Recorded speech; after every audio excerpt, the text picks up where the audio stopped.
அனைவருக்கும் இனிய பக்தியுடன் கூடிய நல்மாலை வணக்கங்கள். எண்ணிய முடிதல் வேண்டும், நல்லவே எண்ணல் வேண்டும், திண்ணிய நெஞ்சம் வேண்டும், தெளிந்த நல் அறிவு வேண்டும் என்ற பாரதியின் வரிகளை தியானித்து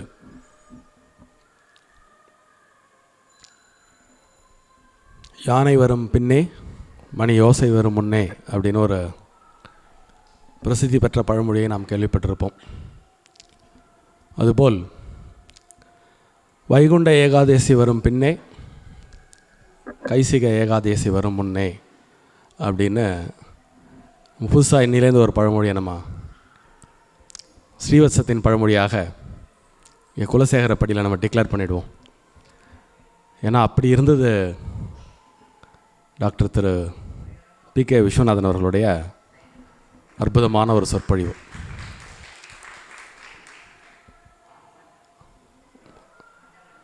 நம்முடைய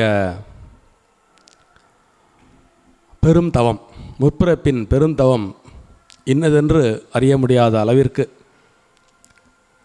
கொண்டு வந்திருந்தாலே ஒழிய இப்படிப்பட்ட அற்புதமான ஆனந்தமான தருணங்களை அனுபவிப்பது என்பது மிகவும் அரிதாகும்.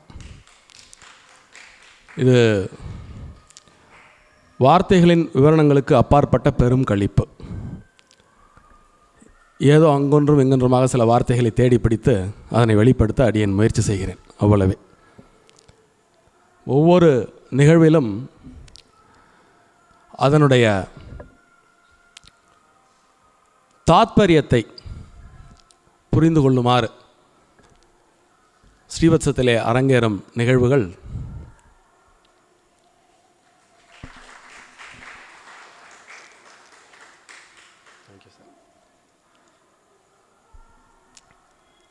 அவன் அருளாலே அவன் தாழ் வணங்கி என்று சரணாகதி அடைவதை தவிர வேறு வழி இல்லை என்பதை திரும்ப திரும்ப புலப்படுத்தி கொண்டே இருக்கின்றன.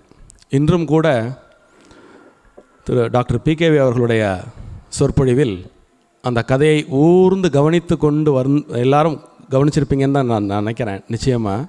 ஏன்னா நீங்களாம் கவனிக்காமல் இருக்க முடியாதுங்கிற லெவலில் அவர் சொன்னார். அத்தனை பேருடைய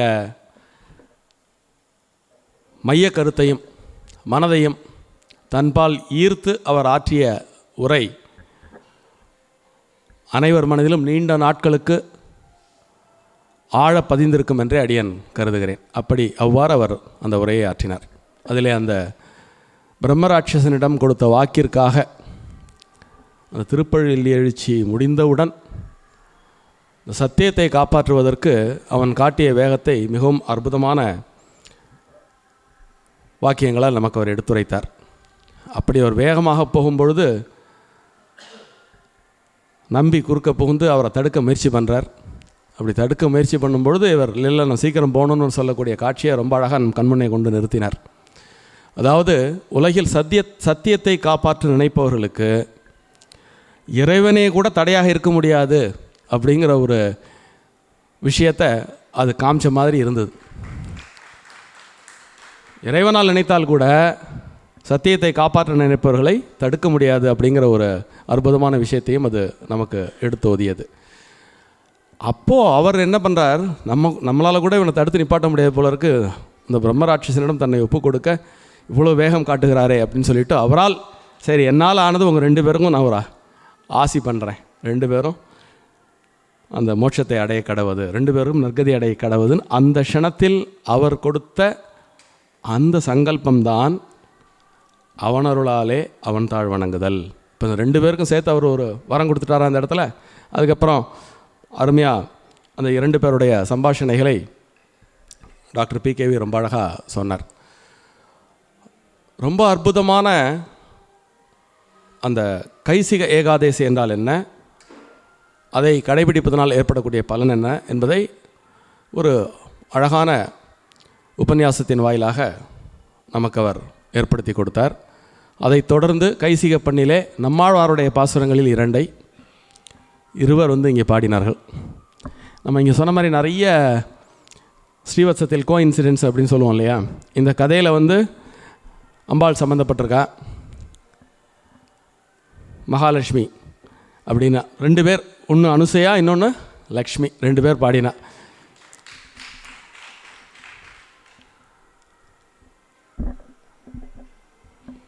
சார் இங்கே அவருடைய பிரவச்சனத்தில் ரொம்ப முக்கியமாக அடி ஆழமாக அவர் குறிப்பிட்டது இந்த கைசிக ஏகாதேசி என்பதை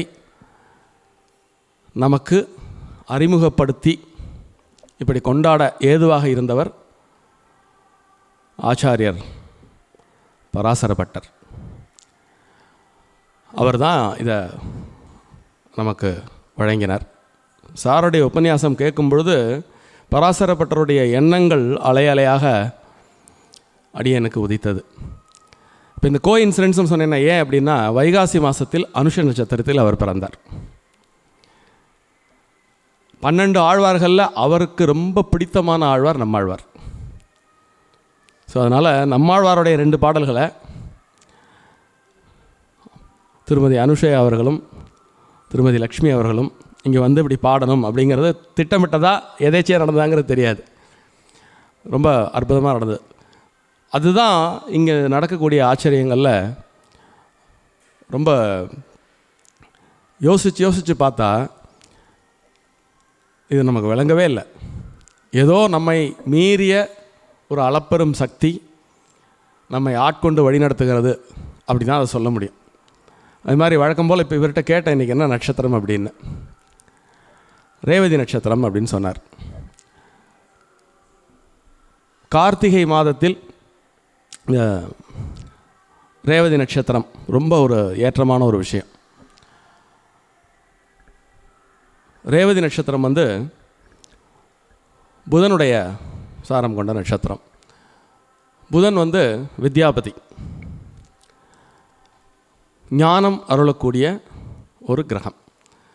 அப்போ இப்படி எல்லாம் அப்படி வரிசையாக பார்த்திங்கன்னா எல்லாம் அப்படி கூடி அப்படி லைனில் விழுறது. அப்படி இந்த காலம் அப்படிங்கிற ஒரு விஷயம் ரொம்ப அற்புதமாக கனிந்து வருகிறது.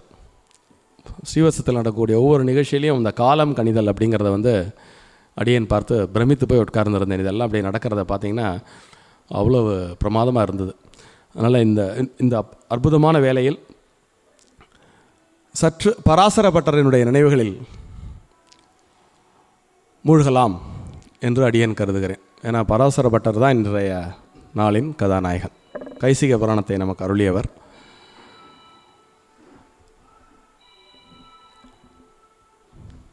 கற்றலின் கேட்டலே நன்று அப்படின்னு ஒரு பழமொழி உண்டு. இன்னொரு பழமொழியும் உண்டு. கண்டதை கற்பவன் பண்டிதனாவான், காதால் கேட்பவன் மேதையுமாவான் அப்படின்னு. அது மாதிரி இங்கு பல பேர் ஆற்றக்கூடிய சொற்பொழிவுகளை தொடர்ந்து நாம் கேட்டுக்கொண்டிருந்தாலே போதுமானது. கற்றலின் கேட்டலே என்று கண்டதை கற்பவன் பண்டிதனாவான், காதால் கேட்பவன் மேதையுமாவான் அப்படின்னு ஒரு பெரும் பழமொழி இருக்கிறது. பராசரப்பட்டர் யார்? நீங்கள் எல்லாம் இப்போ சமீபத்திலே கண்டு கழித்திருப்பீர்கள். ஸ்ரீவத்சத்திலே யதிராஜ வைபவம் அப்படின்னு ஒரு ஆச்சாரியர் ராமானுஜர் அவர்களுடைய வாழ்க்கை வரலாற்றை நாம் இங்கு ஒரு நாடகமாக வடித்திருந்தோம். அதில் ஆச்சாரியருடன் கூடவே இருந்தவர் ஆச்சாரியருடைய பிரதம சீடர்களில் ஒருவரான கூரத்தாழ்வான்.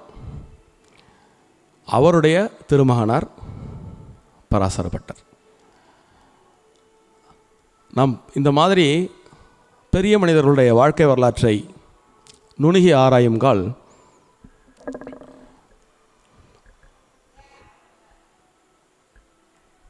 ஒரு விஷயம் நமக்கு புலப்படும்.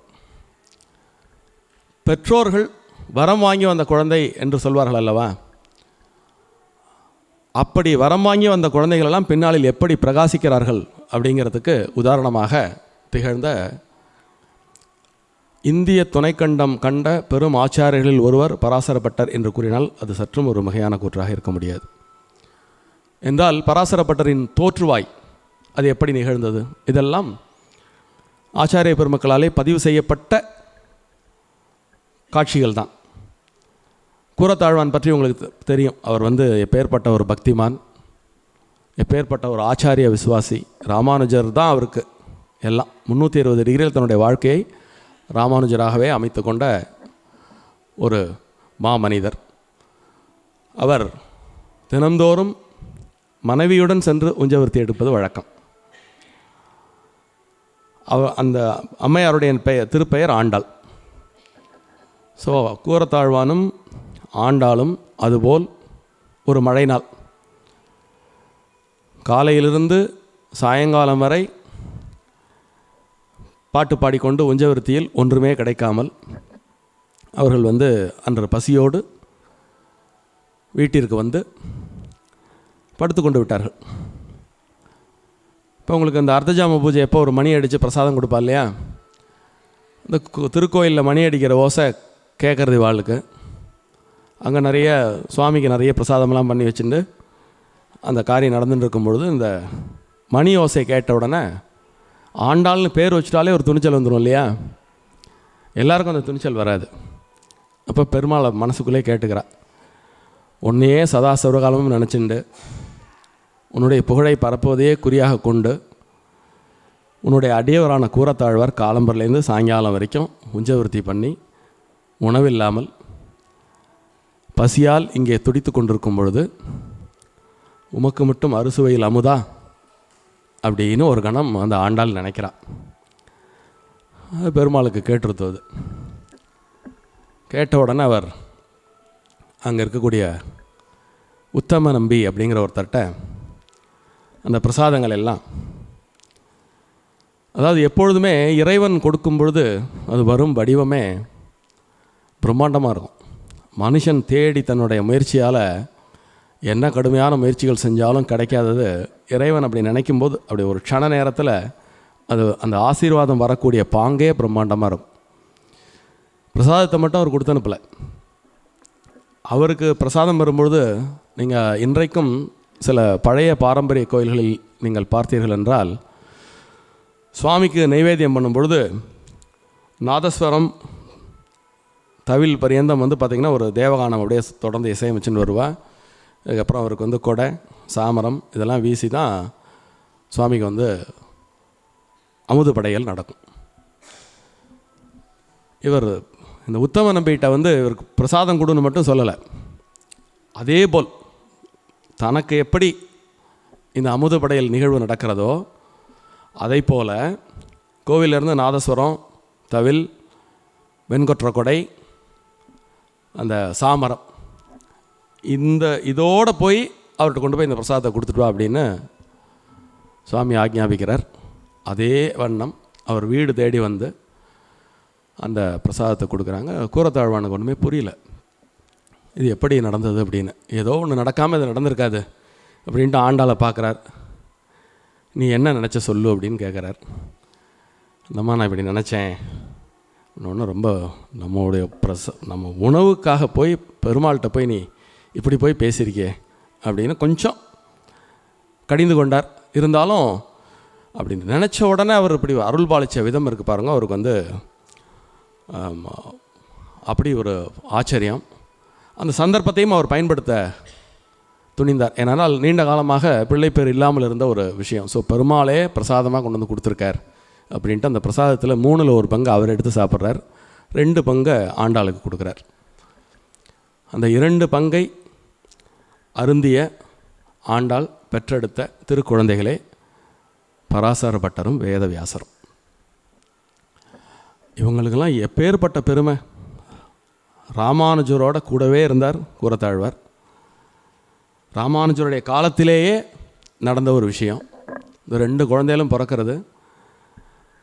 2 குழந்தைகளையும் ஆசீர்வாதம் பண்ணுறதுக்கு ராமானுஜர் வரார். குழந்தைகளை ஆசீர்வாதம் பண்ணுறார். அப்போ ராமானுஜருடைய கசின் பிரதர் அவரை எம்பார் அப்படின்னு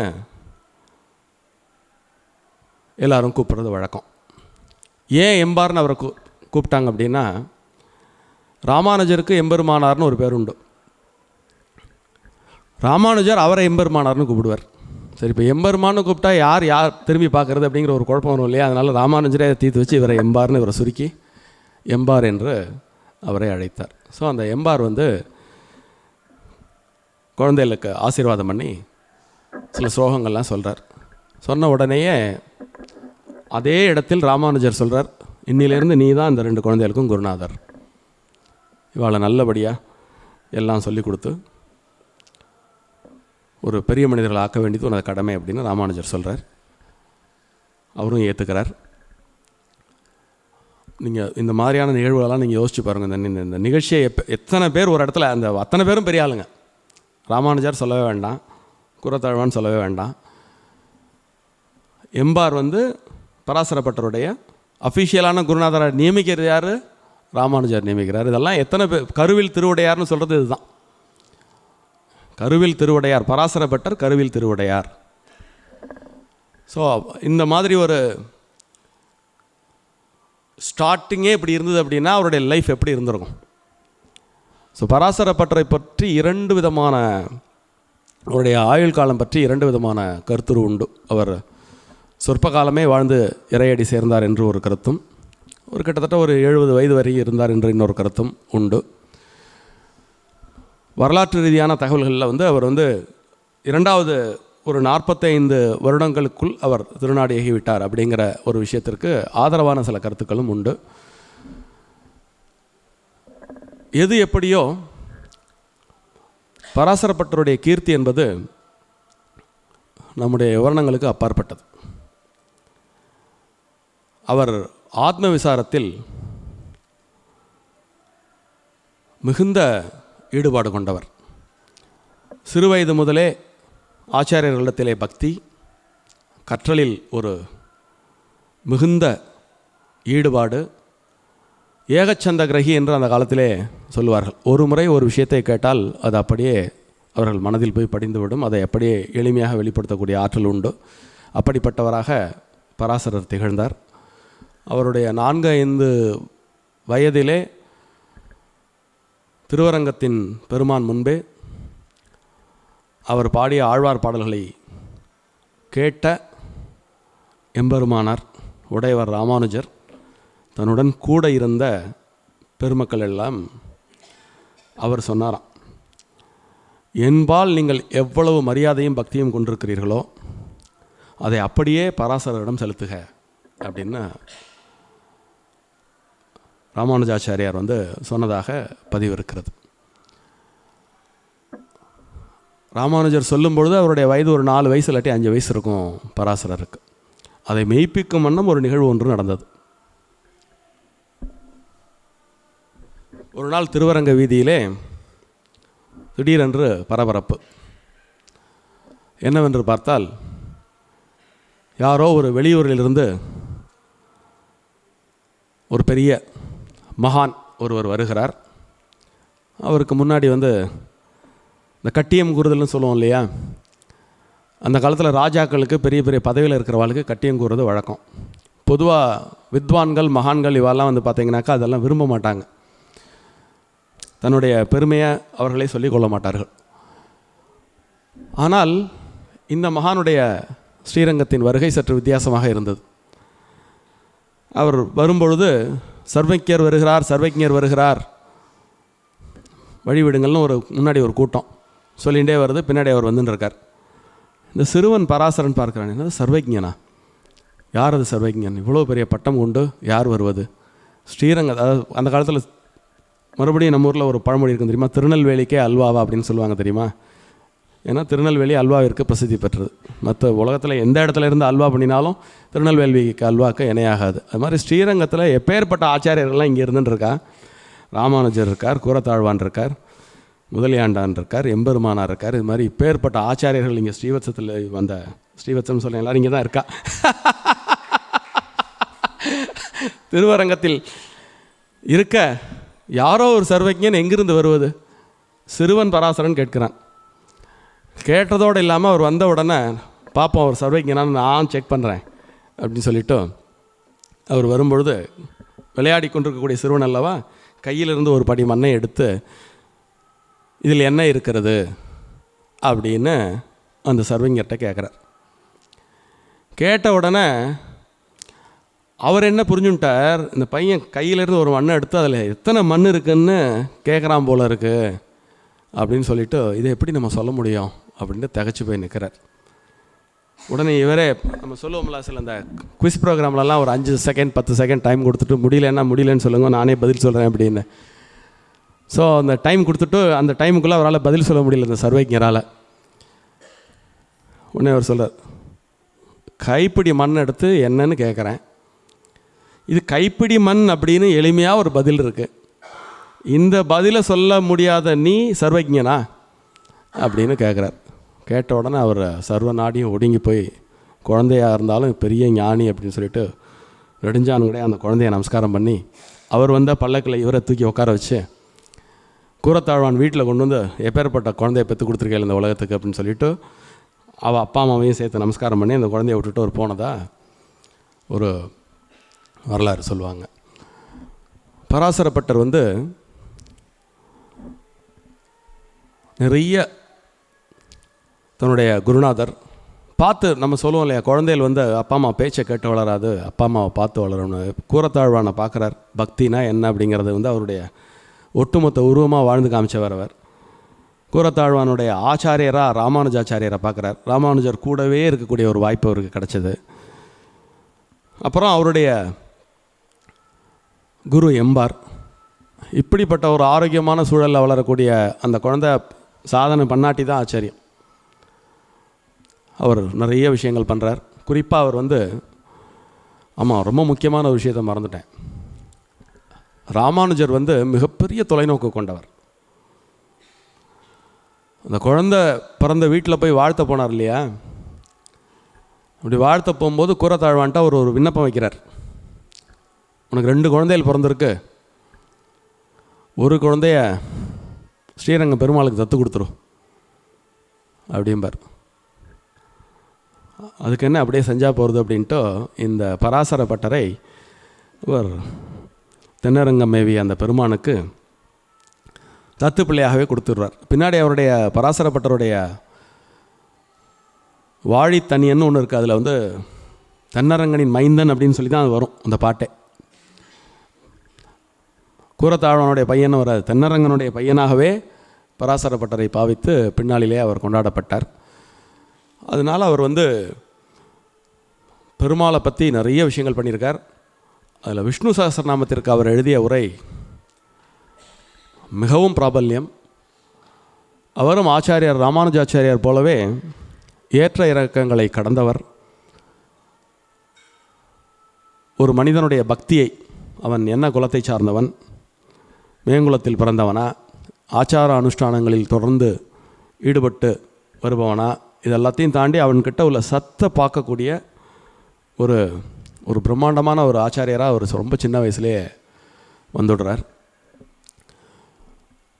பெருமாளே அவரை வந்து ரொம்ப வியந்து ரொம்ப கொண்டாடியதாக பின்னால் வந்த ஆச்சாரிய பெருமக்கள் பராசரப்பட்டருடைய மகிமைகளை நன்கு நமக்கு உணர்த்தியிருக்கிறார்கள். ஸ்ரீரங்கத்தினுடைய ஆச்சாரிய ராமானுஜர் ஏற்படுத்தி கொடுத்த வழிமுறைகளை ஸ்ரீரங்கத்தில் இன்று வரை ஸ்ரீரங்கத்தில் வந்து தொடர்ச்சியாக வைணவத்தினுடைய சம்பிரதாயங்கள் எல்லாம் போற்றி பாதுகாக்கப்படுகிறது என்று கூறினால் பராசரப்பட்டருடைய பங்களிப்பு அது பெரும் பங்களிப்பாக இருந்தது. அவருடைய மகாத்மியங்களில் 1-2 அது நிறைய பேசிகிட்டே போகலாம், நமக்கு அவகாசம் ரொம்ப குறைவு. ஓரிரு விஷயங்களை மட்டும் கூறி அடியேன் இன்றைய உரையை சுருக்கமாக முடித்துக்கொள்ளலாம் என்று இருக்கிறேன். அவர் ஒரு முறை திருக்கோஷ்டியூருக்கு சென்ற பொழுது நடந்த ஒரு சுவையான சம்பவம் உண்டு. திருக்கோஷ்டியூருக்கு அவர் ஏன் போனாருங்கிறது ஒரு பெரிய கதை. அது வந்து இன்றைக்கி இன்றைய உரையில அது அவுட் ஆஃப் ஸ்கோப். அது திருக்கோஷ்டியூருக்கு அவர் ஒரு முறை சென்றிருந்த பொழுது ஸ்ரீரங்கத்திலிருந்து சில காலம் அவர் சொல்லிடுறேன், அதை சொன்னால் தான் பொருத்தமாக இருக்கும். இந்த மாதிரி பெருமக்கள் எல்லாம் அதிகாரத்திற்கு அடிபணியாதவர்கள். இவர்களெல்லாம் இறைவனின் கடாட்சம் பெற்றவர்கள், சரஸ்வதி கடாட்சம் பெற்றவர்கள். அதனால் மனிதர்கள் காண்பிக்கக்கூடிய செல்வம், அதிகாரம் இதெல்லாம் அவர்களை ஒன்றும் செய்யாது. ஸ்ரீரங்கத்தை ஆண்டு வந்த ஒரு சிற்றரசன் ஸ்ரீரங்கத்திற்கு மதில் எழுப்ப வேண்டும் என்ற பொழுது அந்த மதிலை சுற்றி வாழ்ந்த அந்தணர்களுக்கு ஒரு தொந்தரவு ஏற்பட்டது. அது இவரே நேரே சென்று மதில் எழுப்புவதை விட இறைவனுடைய அடியவர்கள் இன்புற்றிருப்பது மிகவும் முக்கியம், அதனால் அவர்களுக்கு இடைஞ்சல் இல்லாமல் அந்த மதிலை எழுப்புக, இல்லைன்னா அவங்களுக்கு ஒரு நல்ல சரியான ஒரு குடியிருப்பு வசதியை ஏற்பாடு செய்துவிட்டு நீங்கள் மதில் எழுப்புங்கள். அவர்களுக்கு ஒரு துன்புறுத்தலை கொடுத்துவிட்டு இறைவனுக்கு மதில் எழுப்புவது என்பது இறைவனே ஏற்றுக்கொள்ளாத விஷயம் அப்படின்னு சொல்கிறார். அந்த ராஜா கேட்கலை. அதனால் அவர் கோச்சுன்றது ராஜாட்ட இல்லை, அவர் கோச்சுன்றது உரிமையாக கோச்சுன்றது பெருமாள்கிட்ட. உனது அடியவர்களுக்காக நான் இறங்கி ஒரு விண்ணப்பம் செய்கிறேன், நீ அதை செவிமடுக்காமல் இப்படி இருக்கிறாயே என்று அவரிடம் கோவித்து கொண்டு அவர் திருக்கோஷ்டியூருக்கு வருகிறார். ஆனாலும் அரங்கனை பிரிந்து அவரால் இருக்க முடியவில்லை. அப்படி ஒரு திருக்கோஷ்டியூரில் வந்திருந்த காலகட்டத்தில் ஒரு சம்பவம், அந்த சம்பவம் பராசரப்பட்டர் யார் அப்படிங்கிறத நமக்கு உணர்த்துவதற்கு ஏதுவான ஒரு சம்பவம் அது. அந்த ஊரிலே கோளரி ஆழ்வான், தெற்காழ்வான் அப்படின்னு 2 பேர் இருந்தார். அந்த 2 பேருடைய செயல்பாடுகளை இவர் திருக்கோஷ்டியூரில் இருக்கும் சமயத்திலே அந்த இருவரை இவர் ஊர்ந்து கவனித்து வருவார். அதில் இந்த கோளரி ஆழ்வான் அப்படிங்கிறவர் பார்த்திங்கன்னா ஆச்சார அனுஷ்டானங்களில் மிகுந்த ஸ்ரத்தையுடன் அதை கடைபிடித்து பெருமாளை உரிய முறையில் வணக்கம் செய்து வழிபடக்கூடியவர். அந்த தெற்காழ்வான் அப்படிங்கிறவர் பார்த்திங்கன்னா அப்படி அவருக்கு அதிலலாம் அவ்வளோ பெரிய பற்று இல்லை, அவருக்கு தெரியவும் தெரியாது, ஆச்சார அனுஷ்டானங்கள் பற்றி தெரியவும் தெரியாது. அதனால் அவர் போக்கில் இருப்பார். இந்த 2 பேரும் நேர் எதிர் துருவத்தில் இருக்கக்கூடிய இருவர், இந்த இருவரையும் இவர் தொடர்ந்து அவதானித்து வருகிறார் பராசரப்பட்டர். ஒரு கிரகண காலத்திலே இந்த கோளரி ஆழ்வான் தெற்காழ்வானை பார்த்து,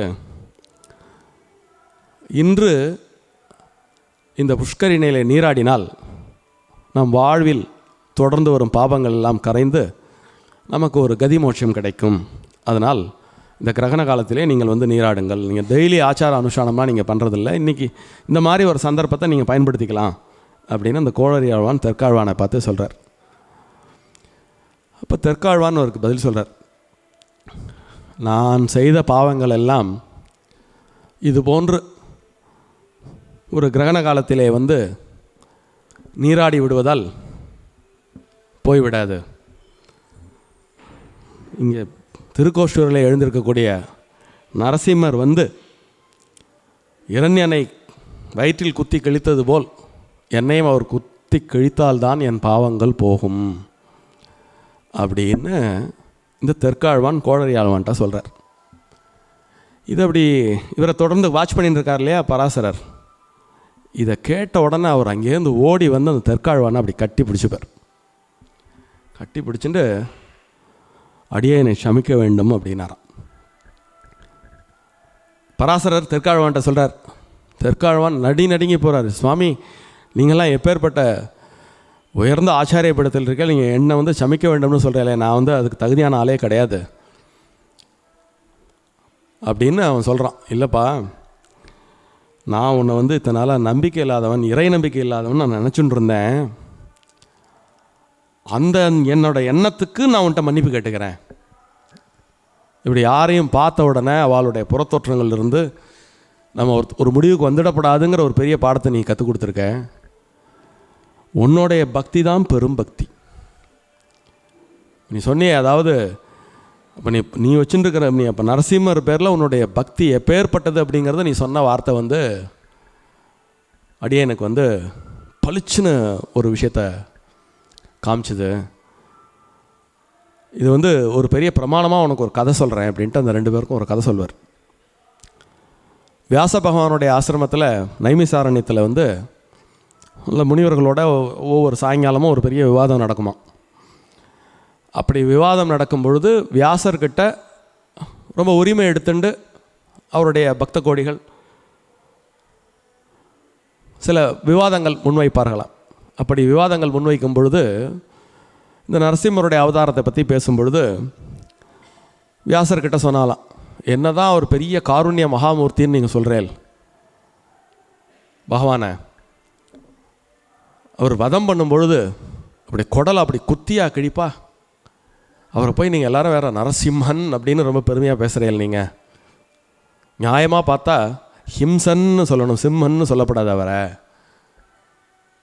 அப்படின்னு வியாசர்கிட்ட சில முனி பெருமக்கள் வந்து சொல்கிறான். அப்போது வியாச பகவான் சொன்னாராம், ஒவ்வொரு விஷயத்தையும் நம்ம பார்க்க வேண்டிய கோணங்கள் என்பது பல இருக்கு. சில பாவங்களுக்கெல்லாம் நடைமுறை விமோசனம் அப்படிங்கிறது வந்து யுகக்கணக்கில் ஆகும். இப்போ ஹிரண்யகசிபு எப்படி வந்து அதுக்கு ஒரு பூர்வ கதை உண்டு. நீண்ட நாள் என்னுடன் கூட இருந்து நண்பராக இருந்து என்னை வந்து சேர்றியா, இல்லை என்னை எதிர்த்து என்னால் சம்ஹாரம் பட்டு என்னை வந்து சேர்றியான்னு ஒரு பூர்வ கதை இருக்குது. அப்படி எதிர்த்து சம்ஹாரம் பண்ணும்பொழுது பாவம் எப்படி குறையிறது அப்படிங்கிறதுக்கு வியாசர் வந்து இந்த ஹிரண்யவத படலத்தை எடுத்துன்னு ரொம்ப அழகாக சொன்னாராம். அந்த ஹிரண்யனை வதம் செய்யும் பொழுது ஒரு குத்தி கிழிக்கக்கூடிய அந்த ஒரு நிகழ்வு இருக்குது பார்த்திங்களா, அந்த கொஞ்ச நேரத்தில் ஒரு கடுமையான வலி இருக்கத்தான் செய்யும். ஆனால் அந்த வலியை அவன் அந்த கொஞ்ச நேரம் பொறுத்துக்கும் பொழுது என்ன ஆகுதுன்னா, அவனுடைய அத்தனை பாவங்களும் பெருமாள் கையால் அவன் வதம்படும் பொழுது அந்த அத்தனை பாவமும் அந்த ஒரு முகூர்த்தத்தில் கரைஞ்சு போயிடுறது. அதனால் அவர் ஹிம்சன் கிடையாது. அவர் கொடுத்த அந்த ஹிம்சை அவனுக்கு வந்து பரத்துவம் கிடைப்பதால் அவரை சிம்மம்னு தான் சொல்லணுமே தவிர ஹிம்சன்னு சொல்லப்படாது அப்படின்னு வியாசர் வந்து சொன்னாராம். அதாவது நீங்கள் அந்த ஜம்பிள்டு சென்டென்சஸ் நீங்கள் ஆங்கிலத்தில் நம்ம பார்ப்போம், சிம்மன் அப்படிங்கிறத நீங்கள் அப்படி மாற்றி போட்டுக்கோங்க அப்படிம்பார், ஹிம்சன்னு சொல்லாத. அவர் அப்பயும் எப்பேற்பட்ட அந்த கேள்விக்கு எவ்வளோ கோச்சுக்கணும். அதெல்லாம் பெரிய குருநாதாலவாலாம் வந்து பார்த்தீங்கன்னா பொறுமையாக விளக்கம் சொல்லியிருக்கார். வியாசர் வந்து அதை வந்து அப்படி சொல்லாதப்பா, ஹிம்சன்னு சொல்லாத, சிம்மன் அப்படின்னு சொல்லு. அப்படி அது வந்து பாவத்தை போக்கியதால் தான் சிம்மம் என்று அழைக்கப்பட்டது. அதனால் இனிமேல் அப்படி சொல்லாத அப்படின்பாரான். இங்கிலீஷில் கூட நீங்கள் ஆச்சரியமாக திரும்பி பார்த்தா இந்த ஹிம்சன் அப்படிங்கிற அந்த எழுத்துக்களை அப்படியே கொஞ்சம் அப்படி ஜம்பிள் பண்ணி போட்டிங்கன்னா சிம்ஹன் அப்படின்னு வரும். இந்த நம்பர் கேமுக்குள்ளே போனோம்னா அது ஒரு ரொம்ப ஆச்சரியத்தை கொடுக்கும். விஷ்ணு சஹஸ்ரநாமத்தில் 202வது நாமாவளியாக வரும். போய் பாருங்க, இப்போ போய் பாருங்க. 202 எப்படி போட்டு பார்த்தாலும் ஒரே மாதிரி வருமா? 202 இங்கேருந்து வாசிச்சாலும் 202, அங்கேருந்து வாசிச்சாலும் 202. அது மாதிரி இதை இந்த இடத்துல அந்த தெற்காழ்வானுக்கு அவர் சொல்கிறார், நீ அப்பேற்பட்ட ஒரு விஷயத்தை நீ சொல்லியிருக்க இந்த இடத்துல. நரசிம்மரே வந்து அப்படி வயிற்றில் குத்தி கழிச்சா தான் என்னுடைய பாவம் போகும் அப்படின்னு எப்போ நீ அப்படி நினச்சிட்டியோ அப்பே நீ வந்து சொர்க்கத்துக்கு போகிறதுக்கு தகுதியான ஆள் ஆகிட்ட அப்படின்னு சொல்லிட்டு பராசரரை அந்த தெற்காழ்வானுக்கு ஆசி கூறுவார். அது மாதிரி இன்னொரு அற்புதமான ஒரு ஸ்டோரியும் உண்டு, பராசரர் வழங்கிய கதை. அது வந்து வைணவர்களுக்கு மிகவும் பிடித்த ஒரு கதை. ஏன்னா வைணவத்தினுடைய பெரும் தத்துவம் என்பது சரணாகதி. அந்த சரணாகதியை எளிமையாக கேட்போர் அனைவரிடமும் கொண்டு சேர்க்கக்கூடிய ஒரு அருமையான ஒரு கதை அது. இந்த மாதிரி ஞானிகள் மகான்களும் கூட அப்பப்பொழுது காடுகளுக்கு செல்வதுண்டு. ஏனென்றால் இயற்கையின் அழகிலே ஒருவன் எவ்வளவு தூரம் மயங்குகிறானோ அவன் கொடுத்து வைத்தவன். அப்படி அதை அனுபவிப்பதற்கு பராசரப்பட்டர் அடிக்கடி அருகிலே உள்ள கானகத்திற்கு செல்வது வழக்கம். அப்படி ஒரு நாள் கானகத்திற்கு சென்ற பொழுது அவர் ஒரு காட்சியை கண்டு மயங்கி விழுந்து விடுகிறார்.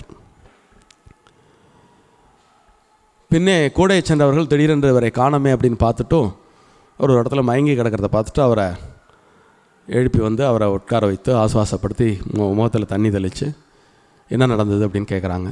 கேட்கும் பொழுது நான் கண்ட ஒரு காட்சி என்னை மயங்கி விழச் செய்து விட்டது அப்படிங்கிறார். நீங்களே மயங்கி விடும்படியான காட்சி அது என்ன காட்சி? திட சித்தமுடையவர், எதற்கும் அஞ்சாதவர், சிங்கமே எதிர்பட்டாலும் அதை கண்டு அஞ்சுபவர் அல்ல. அப்படி நீங்கள் பார்த்து மயங்கி விழக்கூடிய காட்சி என்ன? நாங்களெல்லாம் ஆவலாக அதை தெரிந்து கொள்ள காத்திருக்கிறோம் அப்படின்னு சொன்ன உடனே அவர் கண்ட காட்சியை சொல்கிறார். காட்டில் ஒரு வேடன் வேட்டையாடி கொண்டிருந்தான். அப்பொழுது அவன் கையிலே ஒரு முயல் ஒன்று சிக்கியது. அந்த முயலை அவன் ஒரு சாக்கு பையிலே போட்டு எடுத்துக்கொண்டு போகிறான்.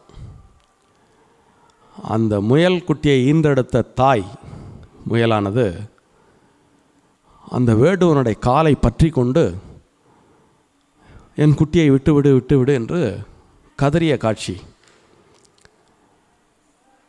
அந்த கன்றை பிரிந்து அதனால் இருக்க முடியவில்லை. வேடனுடைய இயல்பு உங்களுக்கு தெரியும். அவனுக்கு ஜீவகாரண்யம் இருந்தால் அவன் வேட்டையாடவே வரமாட்டான். அவன் தேவை கருதி வேட்டையாடி ஒரு முயலை எடுத்து செல்கிறான். ஆனால் விடாமல் அவன் காலை பற்றி கொண்டு அந்த தாய் முயலானது என் குட்டியை விட்டுவிடு என்று கதறுகிறது. ஒரு கணம் அவன் இறங்கி சாக்கு பையிலிருந்து அந்த குட்டியை எடுத்து விட்டு அவன் பாட்டுக்கு சென்று விடுகிறான். அந்த குட்டியை கொடுத்த உடனே தான் இவருக்கு மயக்கம் வந்திருக்கு. அவன் இம்சை பண்ணி எடுத்துன்னு போகும்போது இவருக்கு மயக்கம் வரல. அந்த வேடுவன் குட்டியை அதனுடைய தாயிடம் சேர்த்தவுடன் இவருக்கு மயக்கம் வந்து விட்டது. அதுதான் ஏன் என்று இவர்களெல்லாம் கேட்டார்கள். இப்போ நம்ம சரணாகதின்னு நம்ம என்னென்னமோ பேசின்னு இருக்கோம். அந்த முயலுக்கு வேடன்கிட்ட சரணாகதி அடையணும்னு யார் சொல்லி கொடுத்தா? அப்படி சரணாகதி அடைஞ்சால் சரணாகதி அடைபவர்களுக்கு அவர்களுடைய நோக்கத்தை நிறைவேற்றி கொடுக்க வேண்டும் என்று அந்த வேடனுக்கு யார் சொல்லி கொடுத்தா? இந்த முயலும் அதனுடைய தேவை கருதி போராடி தன் குழந்தையை காப்பாற்றணுங்கிற அந்த ஒரு விஷயத்தில் இவனை பிடிச்சிண்டா தான் நம்ம குழந்தை வரும் அப்படின்னு அதுக்கு தெரியறது. அவனே அதை வெட்டி சாப்பிட்றதுக்காக தான் எடுத்துகிட்டு போகிறான்னு தெரியறது. அது விடலை, அதுக்காக அது விடலை. போச்சு, வேடுவன் கையில் மாட்டிய இந்த முயல் இன்றுடன் முடிந்தது அப்படின்னு அதோட விதி அவ்வளோதானே. அது விடலை. அது என்ன பண்ணித்து அவன் காலை போய் கெட்டியாக பிடிச்சிது. அவனு என்ன பண்ணான்? அவனுடைய தர்மம் காலை கெட்டியாக பிடிச்சா கொடுக்கணுங்கிறது அவனுடைய தர்மமாக கிடையாது.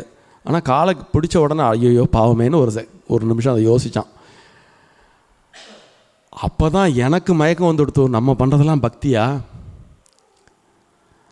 இந்த முயல் பண்ணக்கூடிய பக்தியில் லட்சத்தில் ஒரு பங்கு நம்ம பக்தியை காமிக்கலையே. இந்த முயல் போய் எப்படி அவன் அந்த வேடுவனுடைய காலை கெட்டியாக பிடிச்சின்றது, இப்படி நமக்கு பகவானை பிடிச்சிக்க தெரியலையே. இப்போ கொடூர மனம் படைத்த வேடனே இந்த காலை கெட்டியாக பிடிச்ச உடனே அந்த முயலை திருப்பி கொடுத்துட்டானே. அப்போ சாட்சாத் காருண்யமூர்த்தியான அந்த பெருமாள் நீ போய் காலை பிடிச்சின்னு சரணாகதி அடைஞ்சேன்னா உனக்கு இடம் கொடுக்காமல போயிடுவார்.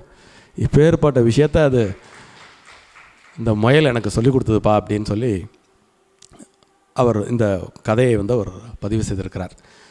சரணாகதி பற்றி பராசரப்பட்டருடைய இந்த கதை ரொம்ப ஒரு பிராபல்யமான ஒரு கதை. பராசரருடைய லைஃப் ஹிஸ்ட்ரியை நம்ம வேறொரு சமயத்தில் நிதானமாக அவருடைய வாழ்வில் அடியிலிருந்து முடிவரை வேறொரு சந்தர்ப்பம் பெருமாள் கொடுத்தால் நம்ம பார்ப்போம். அந்த வகையில் இன்றைக்கு கைசிக ஏகாதேசி அன்று உங்களுடன் பராசரப்பட்டர் பற்றி சற்று சிந்திக்க கிடைத்த ஒரு வாய்ப்பை பெருவாய்ப்பாக எண்ணி மகிழ்ந்து, வழக்கம் போல் இந்த மாதிரியான எந்த ஒரு நிகழ்ச்சி நடந்தாலும் அதை ரொம்ப சீருடனும் சிறப்புடனும் ஏற்பாடு செய்யும் நமது ராஜா பட்டர் அவர்களுடைய அந்த கைங்கரியத்திற்கு ஈடு இணையே கிடையாது. ராமானுஜர், பராசரர், கூரத்தாழ்வான் இது போன்ற பெரிய பக்தர்கள் உடைய ஆசீர்வாதம் அவருக்கு பூரணமாக கிடைக்கட்டும் என்று உங்கள் சார்பாக அவரையும் வாழ்த்தி, இந்த அருமையான ஒரு நிகழ்ச்சியில் பக்த கோடிகளாக நீங்கள் அனைவரும் கலந்து கொண்டு அனைத்தையும் பக்திபூர்வமாக பெருமைப்படுத்தும் அந்த அற்புதமான செயலுக்கு அடியேன் தலை வணங்கி நன்றி கூறி அமைகிறேன். நன்றி.